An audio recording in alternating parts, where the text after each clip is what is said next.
नमस्कार। Byju's exam prep IAS Hindi में आपका स्वागत है। प्रस्तुत है दैनिक समाचार विश्लेषण।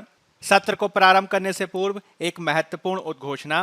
Byju's exam prep IAS Hindi के द्वारा 2023 की प्रारंभिक परीक्षा के लिए एक टेस्ट सीरीज का आयोजन 6 नवंबर 2022 से किया जा रहा है।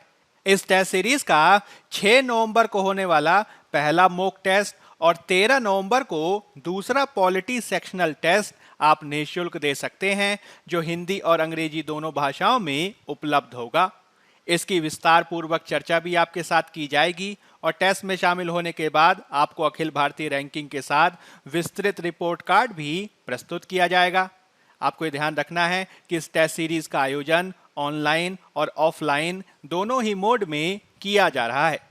जो भी विद्यार्थी इसमें शामिल होना चाहते हैं वे डिस्क्रिप्शन बॉक्स में दिए गए लिंक पर क्लिक करके पंजीकरण करा सकते हैं। 2023 में प्रयास करने वाले सारे विद्यार्थी अपनी तैयारी को बेहतर दिशा देने के लिए इस टेस्ट सीरीज में जरूर शामिल हों।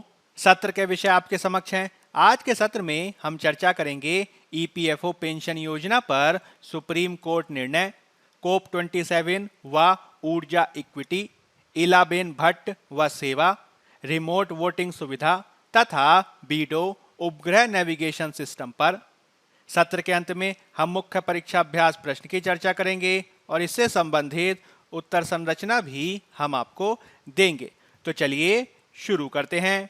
सबसे पहला आलेख आपके समक्ष है। इसे पेज नंबर 1 से लिया गया है और इसका संबंध जीएस पेपर 2 में गवर्नेंस से है। इसे आप जीएस पेपर 2 में ही पॉलिटी से भी जोड़कर देख सकते हैं।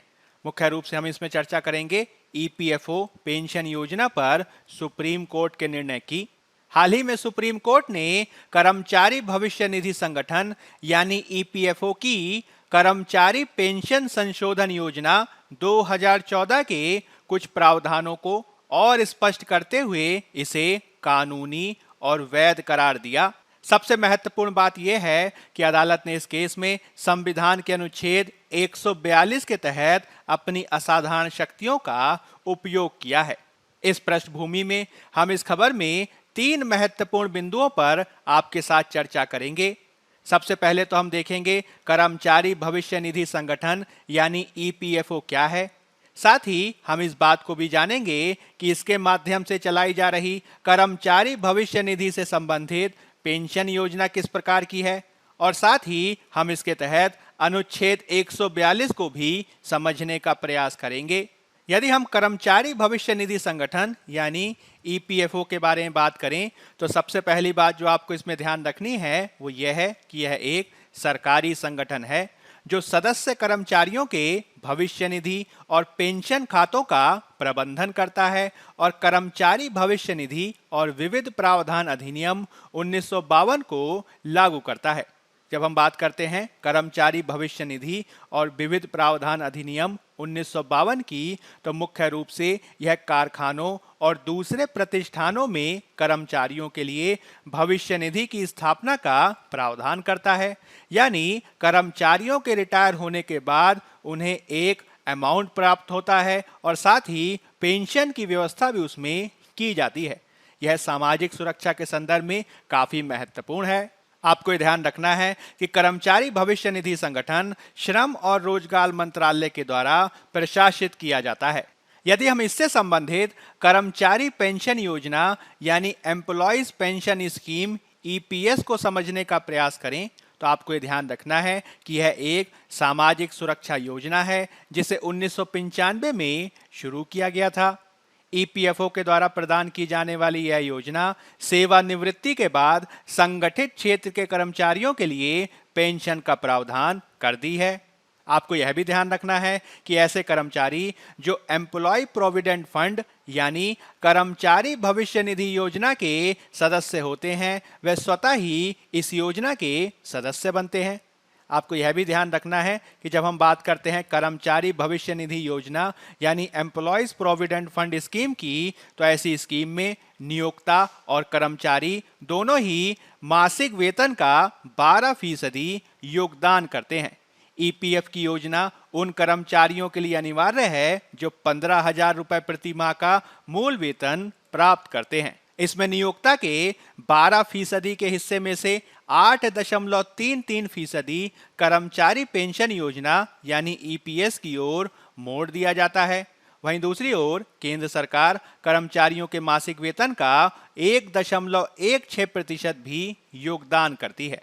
आपको ये ध्यान रखना है कि यह पेंशन योजना शुरू में उन कर्मचारियों के लिए लागू थी जो 6,500 तक का मूल मासिक वेतन प्राप्त करते हैं। 2014 को ईपीएफओ ने इस योगदान को बढ़ाकर अधिकतम 8.33% या 15,000 रुपए प्रति माह करने के लिए अधिनियम में संशोधन किया। हालांकि इस संशोधन को अनेक बार न्यायालय में चुनौतियां दी गईं और अब सुप्रीम कोर्ट के फैसले के चलते यह उम्मीद की जा रही है कि इस पर और स्पष्टता होगी। अब हम इसके संदर्भ में अनुच्छेद 142 को समझने का प्रयास करें तो आपको ये ध्यान रखना है कि अनुच्छेद 142 सुप्रीम कोर्ट को वादकारियों के बीच पूर्ण न्याय करने के संदर्भ में एक अद्वितीय शक्ति प्रदान करता है, जहां कभी कभी कानून एक उपाय प्रदान नहीं कर पाते हैं। मुख्य रूप से यह अनुच्छेद सर्वोच्च न्यायालय को पूर्ण न्याय करने के संदर्भ में विशेष और असाधारण शक्ति प्रदान करता है, जिन्होंने कार्रवाई में किसी प्रकार की अवैधता या अन्याय का सामना किया हो।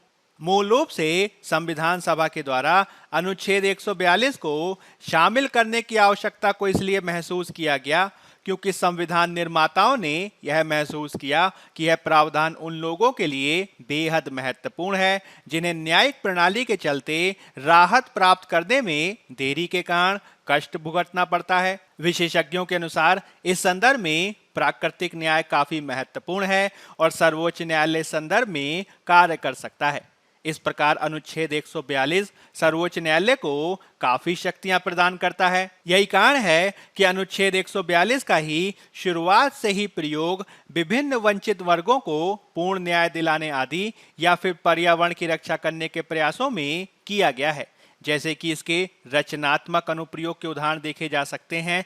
ताजमहल की सफाई के मामले में, विचाराधीन कैदियों को न्याय दिलाने के मामले में और इसका प्रयोग भोपाल गैस त्रासदी आदि के मामले में भी किया गया है।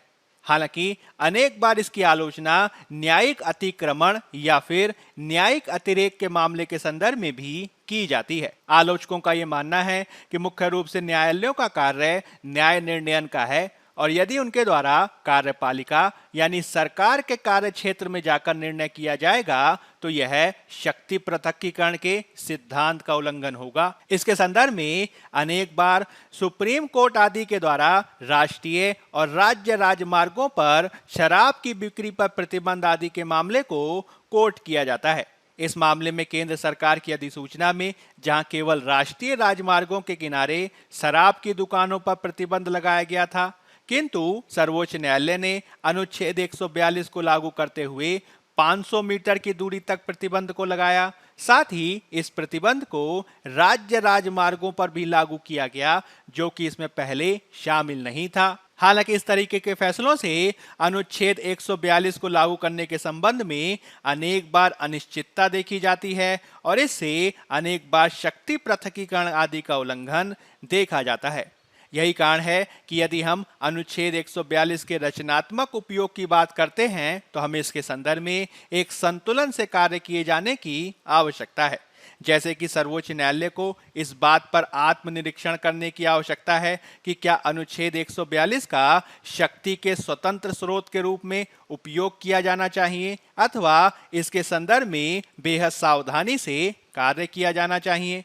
एक अन्य विकल्प यह भी दिया जाता है कि अनुच्छेद 142 को लागू करने वाले सभी मामलों को कम से कम 5 न्यायाधीशों की संवैधानिक पीठ को भेजा जाना चाहिए ताकि इस पर और बेहतर निर्णय हो सके। साथ ही उन सभी मामलों में जहां न्यायपालिका के द्वारा अनुच्छेद 142 को लागू किए जाने के संदर्भ में कार्य किया गया है, वहां सरकारों को इसको लागू होने की तारीख से 6 महीने या उससे अधिक की अवधि के बाद इस फैसले का किस प्रकार का लाभकारी और नकारात्मक प्रभाव रहा है, इसके संदर्भ में अध्ययन करने के लिए एक श्वेत पत्र भी प्रस्तुत किया जाना चाहिए ताकि इस बात का आरोप न लगाया जा सके कि अनुच्छेद 142 का प्रयोग शक्तियों के पृथकीकरण का उल्लंघन करने के लिए किया गया है तथा यह न्यायिक अतिरेक के आरोप के रूप में देखा जा सकता है। अगला लेख आपके समक्ष है। इसे पेज नंबर 6 से लिया गया है और इसका संबंध जीएस पेपर 3 में पर्यावरण से है।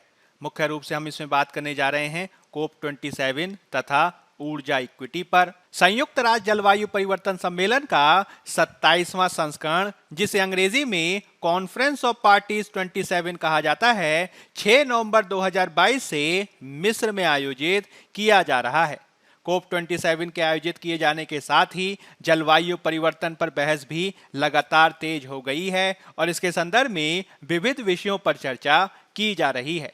आज हम जिस विषय की चर्चा आपके साथ करेंगे वह विषय है ऊर्जा इक्विटी यानी ऊर्जा समता, जिससे सामान्य तात्पर्य यह है कि क्या विकसित देश और विकासशील देशों के मध्य ऊर्जा के समानता के आधार पर वितरण को देखा जा सकता है अथवा नहीं। क्या विकसित देश के नागरिक अधिक ऊर्जा उपभोग करते हैं, विकासशील देश के नागरिक कम ऊर्जा उपभोग करते हैं, और क्या मानव विकास और ऊर्जा उपभोग के मध्य किसी प्रकार का सकारात्मक संबंध है अथवा नहीं। हमें ध्यान रखना होगा कि हर साल इस प्रकार का सम्मेलन आयोजित किया जाता है और विविध देशों के द्वारा अनेक प्रकार की घोषणाएं भी की जाती हैं। जैसे कि संयुक्त राष्ट्र जलवायु परिवर्तन सम्मेलन का पिछला संस्करण यानी कोप 26 ग्लासगो में आयोजित हुआ था और इस सम्मेलन में विभिन्न विकसित देशों के द्वारा ये घोषणा की गई थी कि वे 2050 तक शुद्ध शून्य उत्सर्जन तक पहुंचने का प्रयास करेंगे। मोटे तौर पर इसका तात्पर्य यह है कि उनके द्वारा जितना उत्सर्जन किया जाएगा उतना ही वह विविध प्रकार की तकनीकों अथवा हरितीकरण यानी ग्रीन टेक्नोलॉजी आदि के माध्यम से उसे वातावरण से वापस ले लेंगे। इस प्रकार से उनके द्वारा जो उत्सर्जन किया जाएगा उसको अवशोषण आदि के द्वारा शून्य कर दिया जाएगा और इस आधार पर वे शुद्ध शून्य उत्सर्जन के लक्ष्य पर पहुंचेंगे। हालांकि आलोचकों का यह मानना है कि विकसित देशों द्वारा किए गए ये घोषणाएं अब तक पूर्ण रूप से पूरी नहीं हुई हैं और आंकड़े ये बताते हैं कि ऐतिहासिक कार्बन डाइऑक्साइड उत्सर्जन के आधे से अधिक के लिए विकसित देश ही जिम्मेदार हैं। हमें इसमें वैश्विक ऊर्जा समानता को भी ध्यान में रखना होगा, क्योंकि ये देखा जा रहा है कि वैश्विक ऊर्जा गरीबी विकासशील देशों में केंद्रित है।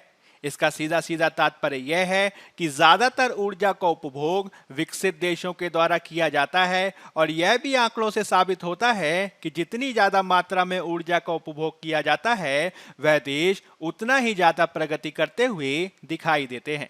जैसे कि हम इसके संदर्भ में ये आंकड़े याद रख सकते हैं कि 2021 में 733 मिलियन लोगों के पास बिजली नहीं थी और लगभग 2.6 बिलियन लोगों के पास स्वच्छ ईंधन और प्रौद्योगिकी तक पहुंच नहीं थी। इसके अलावा यह भी कहा जाता है कि सबसे अमीर 20 देशों का औसत प्रति व्यक्ति ऊर्जा उपयोग 20 सबसे गरीब देशों की तुलना में 85% ज्यादा है। विशेषज्ञों का मानना है कि विकासशील देशों में इस प्रकार की ऊर्जा गरीबी को संबोधित करना बेहद महत्वपूर्ण है, क्योंकि ऊर्जा की आपूर्ति और मानव विकास में एक मजबूत संबंध देखा जा सकता है। इसको कुछ आंकड़ों से साबित किया जा रहा है, जैसे कि उप सहारा अफ्रीका की औसत प्रति व्यक्ति बिजली की खपत लगभग 487 किलोवाट है, किंतु वहां पर जब हम शिशु मृत्यु दर, मातृ मृत्यु दर और प्रति व्यक्ति सकल घरेलू उत्पाद देखते हैं तो वह काफी कम नजर आती है। जैसे कि औसत वार्षिक प्रति व्यक्ति बिजली खपत 487 किलोवाट की स्थिति में प्रति 1000 जीवित जन्म पर 73 की शिशु मृत्यु दर देखी जाती है।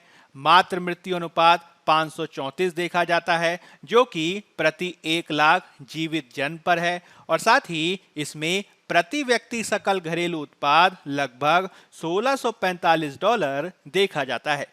यदि हम इसकी तुलना विकसित देशों से करें तो विकसित देशों में देखा जाता है कि वहां प्रति व्यक्ति बिजली की खपत लगभग 7750 किलोवाट घंटा है और इसी के अनुपात में वहां पर शिशु मृत्यु दर 7 है, मातृ मृत्यु दर 18 है और प्रति व्यक्ति सकल घरेलू उत्पाद $42,000 से अधिक देखा जा सकता है। ये इस बात को साबित करता है कि यदि ऊर्जा उपभोग बढ़ रहा है तो इसी के अनुपात में मानव विकास में भी अभिवृद्धि देखी जाती है। हालांकि विशेषज्ञों का यह मानना है कि 2022 में विभिन्न कारकों के चलते ऊर्जा और खाद्य कीमतों में जो वृद्धि देखी गई है उससे असमानताएं और बढ़ गई हैं। इस असमानताओं के बढ़ने से कई देशों को जीवन यापन की लागत में भारी वृद्धि का सामना करना पड़ रहा है और इससे यह आशंका जताई जा रही है कि इससे आगे आने वाले समय में लगभग 70 मिलियन लोग गरीबी रेखा के नीचे जा सकते हैं। यदि हम इसके संदर्भ में विकासशील देशों की बात करें तो ऊर्जा का आयात करने वाले विकासशील देश सबसे ज्यादा पीड़ित हो सकते हैं, जैसे कि एशिया और अफ्रीका में लगभग 90 मिलियन लोग जिन्होंने हाल ही में बिजली प्राप्त की है वह ऊर्जा कीमतों में वृद्धि के चलते अपने ऊर्जा बिलों का भुगतान नहीं कर पाने की स्थिति में है। यह सारी पृष्ठभूमि इस बात की ओर संकेतित करती है कि हमें COP27 में मुख्य रूप से विकासशील देशों को ऊर्जा पहुंच की चिंताओं को स्वीकार करने और उनका समाधान करने के लिए महत्वपूर्ण रूप से कार्य करना होगा।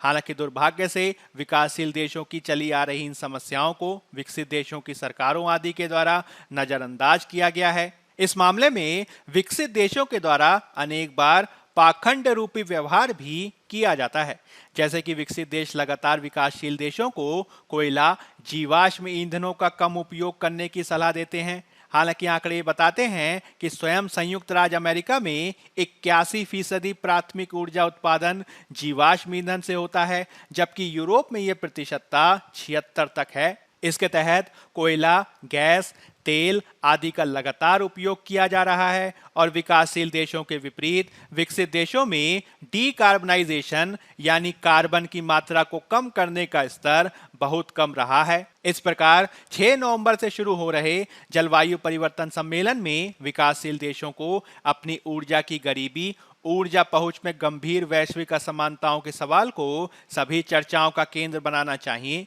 हमें समझना होगा कि यदि हम शून्य भूख, शून्य कुपोषण, शून्य गरीबी के साथ ही प्रभावी जलवायु कार्यवाही चाहते हैं तो इसके लिए सामूहिक रूप से प्रयास करना होगा। और चूंकि ऐतिहासिक रूप से विकसित देशों का उत्सर्जन में ज्यादा योगदान रहा है, इसलिए उन्हें कॉमन बट डिफरेंशिएटेड रिस्पॉन्सिबिलिटी यानी समान किंतु विभेदीकृत जिम्मेदारी के सिद्धांत के तहत अधिक योगदान करना चाहिए और ऊर्जा समानता की ओर प्रयास किए जाने की आवश्यकता है। अब हम बात कर लेते हैं पेज नंबर 8 में दिए गए एक अन्य आलेख की, जिसका संबंध जीएस पेपर 2 में सामाजिक न्याय से है।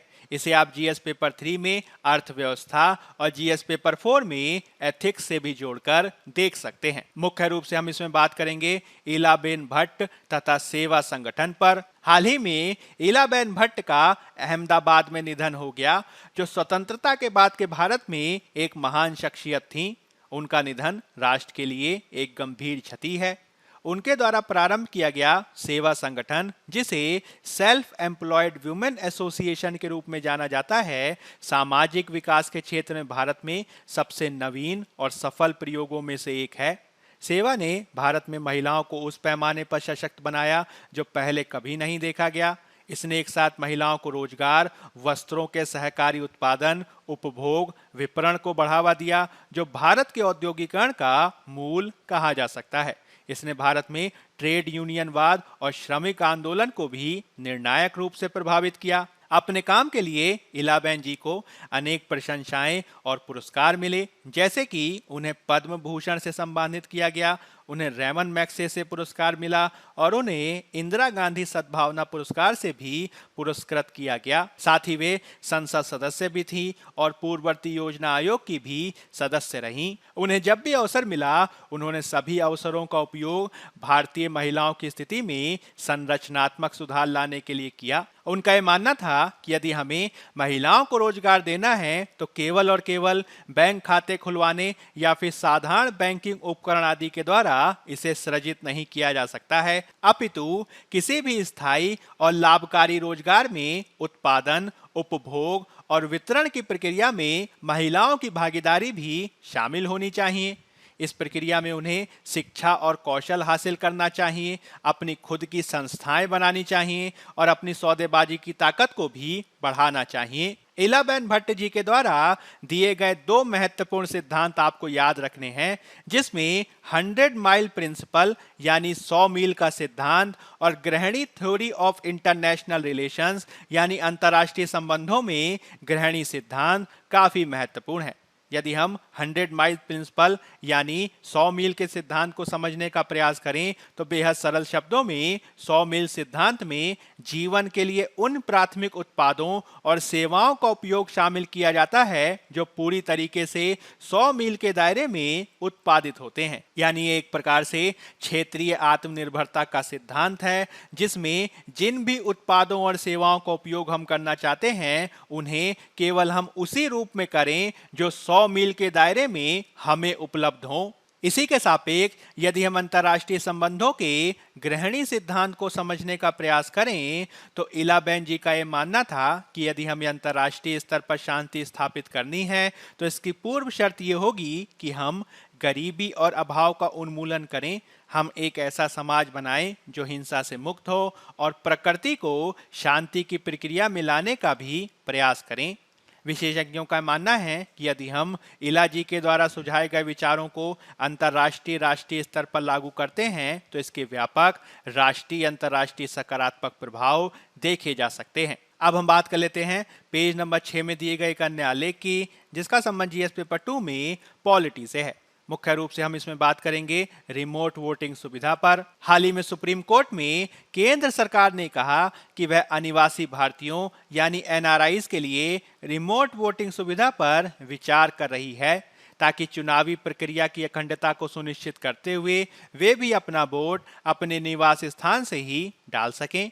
आपको ये ध्यान रखना होगा कि भारत दुनिया की सबसे बड़ी प्रवासी आबादी वाला देश है, जिसके करीब 1.35 करोड़ अनिवासी भारतीय दुनिया भर में फैले हुए हैं। इनमें से कई अल्पावधि वाले कार्य के लिए देश को छोड़ते हैं और इस रूप में अपने मतदान अधिकारों का प्रयोग करने से वंचित रह जाते हैं। यह माना जाता है कि यदि इन्हें रिमोट वोटिंग यानी अपने निवास स्थल से ही वोटिंग की सुविधा प्रदान की जाएगी तो इससे भारत का लोकतंत्र और मजबूत हो सकता है। आपको ये ध्यान रखना है कि इसके संदर्भ में पहले एक प्रॉक्सी वोटिंग के विकल्प के माध्यम से एक विकल्प को सुझाया गया था और इसके संदर्भ में एक विधेयक भी पारित किया गया था। हालांकि अनेक राजनीतिक दलों के द्वारा इस प्रकार की वोटिंग प्रक्रिया पर ऐतराज जताया गया था, जिसमें एनआरआई के स्थान पर एक दूसरा व्यक्ति निर्वाचन स्थल पर जाकर मतदान करता है। यही कारण है कि अब निर्वाचन आयोग सैन्य कर्मी मतदाताओं आदि के द्वारा इस्तेमाल की जाने वाली प्रणाली के जैसे ही एक प्रक्रिया यानी डाक मतपत्रों के जरिए मतदान करने के विकल्प पर विचार कर रहा है। सैन्य कर्मी मतदाताओं के द्वारा उपयोग की जाने वाली इस प्रणाली को electronically transmitted postal ballot system के रूप में जाना जाता है। इस प्रणाली में मतदान करने वाला व्यक्ति एक मतपत्र डाउनलोड करता है और उस पर अपना मत दर्ज करने के पश्चात उसे संबंधित निर्वाचन क्षेत्र के पदाधिकारी को भेजा जाता है। विशेषज्ञों का मानना है कि प्रवासी भारतीयों को डाक मतपत्र के इस्तेमाल की इजाजत देना एक अच्छा कदम हो सकता है। हालांकि इससे दूतावास या काउंसलर के अधिकारियों पर बोझ पड़ सकता है। इस प्रकार प्रॉक्सी नियुक्त करने की तुलना में डाक मतपत्र के इस्तेमाल की इजाजत देना ज्यादा भरोसेमंद तरीका है, क्योंकि कई राज्यों में प्रवासी भारतीय वहां के महत्वपूर्ण मतदाता वर्ग साबित हो सकते हैं। हालांकि दूसरी ओर विशेषज्ञों का यह भी मानना है कि एनआरआईज के समान ही प्रवासी श्रमिकों को भी इस प्रकार की सुविधा दिए जाने पर विचार किया जाना चाहिए। वर्तमान में अनेक लोकतांत्रिक देश अपने प्रवासी नागरिकों को इस विकल्प की सुविधा देते हैं। हालांकि भारत जैसे विशाल देश में यह कदम लागू करना एक महत्वपूर्ण लॉजिस्टिक असुविधा बन सकता है। इस प्रकार पोस्टल बैलेट प्रणाली एक बेहतर विकल्प हो सकता है। हालांकि इसके संदर्भ में मतदाताओं की पात्रता की शर्तों के संदर्भ में स्पष्ट नियम बनाए जाने की आवश्यकता है। अब हम बात कर लेते हैं पेज नंबर 11 में दिए गए एक अन्य आलेख की, जिसका संबंध जीएस पेपर 2 में आईआर और जीएस पेपर 3 में विज्ञान और प्रौद्योगिकी से जोड़कर देखा जा सकता है। इसमें हम बात करेंगे बीडो उपग्रह नेविगेशन सिस्टम की। हालिया खबरों के अनुसार चीन अमेरिका के ग्लोबल पोजिशनिंग सिस्टम यानी जीपीएस के विकल्प के रूप में अपने घरेलू बीडो उपग्रह नेविगेशन सिस्टम की वैश्विक पहुंच का और विस्तार करने की योजना बना रहा है। इस संदर्भ में जारी एक पत्र में कहा गया है कि चीन आसियान, अफ्रीकी संघ, अरब राज्यों की लीग, लैटिन अमेरिकी और कैरिबियाई राज्यों के संगठन जैसे संगठनों के साथ क्षेत्रीय सहयोग को मजबूत करेगा। चीन ने 2020 के बाद से ही दक्षिण एशिया में भी अपनी पहुंच को बनाया है और वह पाकिस्तान, नेपाल, बांग्लादेश, श्रीलंका के साथ इस क्षेत्र के कई देशों के साथ मिलकर बीडो उपग्रह नेविगेशन सिस्टम को अपनाने की व्यवस्था पर चर्चा कर रहा है। आपको ध्यान रखना है कि जब हम बात करते हैं बीडो उपग्रह नेविगेशन सिस्टम की, तो इसमें बीडो एक चाइनीज वर्ड है जिसका मतलब होता है बिग डिपर या हल जैसी व्यवस्था। आपको यह भी ध्यान रखना है कि यह नेविगेशन परियोजना 1990 के दशक की शुरुआत में शुरू की गई थी। यह 2000 में चीन के भीतर और 2012 में एशिया प्रशांत क्षेत्र में लागू की गई। बीडो के नेविगेशन सैटेलाइट सिस्टम को 3 चरणों में पूरा किया गया। इसका पहला चरण यानी BDS-1 जो चीन में शुरू किया गया था, इसका दूसरा चरण BDS-2 एशिया प्रशांत क्षेत्र को सेवाएं देने के लिए प्रारंभ किया गया और इसके तीसरे चरण यानी BDS-3 को दुनिया भर में सेवाएं देने के लिए लागू किया गया है। यह 30 उपग्रहों से युक्त नेविगेशन सैटेलाइट सिस्टम है जो सटीक स्थिति, नेविगेशन और समय बताने के साथ ही अंतर्राष्ट्रीय खोज और बचाव, उपग्रह आधारित सटीक बिंदु स्थिति आदि भी प्रदान करता है। बीडो नेविगेशन सैटेलाइट सिस्टम सेवाओं का उपयोग चीन के द्वारा रक्षा क्षेत्र, परिवहन, कृषि, मछली क्षेत्र और आपदा राहत जैसे विभिन्न क्षेत्रों में किया जा रहा है। आपको यह भी ध्यान रखना है कि यह अमेरिका के जीपीएस, रूस के ग्लोनास और यूरोपीय संघ के गैलीलियो के बाद चौथा वैश्विक उपग्रह नेविगेशन सिस्टम है। इसे कई मामलों में अमेरिका के जीपीएस से भी ज्यादा सटीक बनाया जा रहा है। जब हम बात करते हैं ग्लोबल नेविगेशन सैटेलाइट सिस्टम की, तो आपको ये ध्यान रखना है कि किसी भी उपग्रह समूह का वर्णन करने वाला एक ये सामान्य शब्द है जो वैश्विक आधार पर पोजीशन, नेविगेशन और टाइमिंग सेवाओं को प्रदान करता है। अब हम बात कर लेते हैं मुख्य परीक्षा अभ्यास प्रश्न की। पहला प्रश्न है, आगामी जलवायु परिवर्तन शिखर सम्मेलन में वैश्विक दक्षिण को अपनी ऊर्जा गरीबी और ऊर्जा पहुंच में गंभीर वैश्विक असमानताओं के सवाल को सभी चर्चाओं के केंद्र में रखना चाहिए। स्पष्ट करें। 250 शब्द, 15 अंक।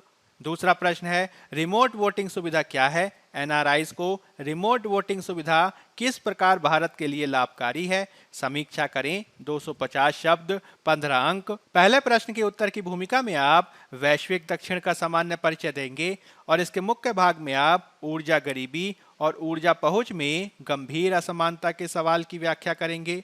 इसके संदर्भ में विकसित विकासशील देशों के बीच विद्यमान अंतर को बताएंगे और चुनौतियों के निवारण में उपयुक्त सुझाव को भी देंगे। अंत में आप एक उपयुक्त सकारात्मक निष्कर्ष प्रस्तुत करेंगे और इस रूप में आपका उत्तर पूर्ण होगा। दूसरे उत्तर की भूमिका में आप रिमोट वोटिंग का सामान्य परिचय देंगे और इसके मुख्य भाग में आप एनआरआईज को रिमोट वोटिंग सुविधा देने के केंद्र सरकार के प्रस्ताव की व्याख्या करेंगे। रिमोट वोटिंग सुविधा के लाभों को बताएंगे और चुनौतियों के निवारण में कुछ उपयुक्त सुझाव भी देंगे। अंत में आप एक उपयुक्त सकारात्मक निष्कर्ष प्रस्तुत करेंगे और इस रूप में आपका उत्तर पूर्ण होगा। बायजूस एग्जाम प्रेप IAS के आज के अंक में फिलहाल इतना ही। धन्यवाद।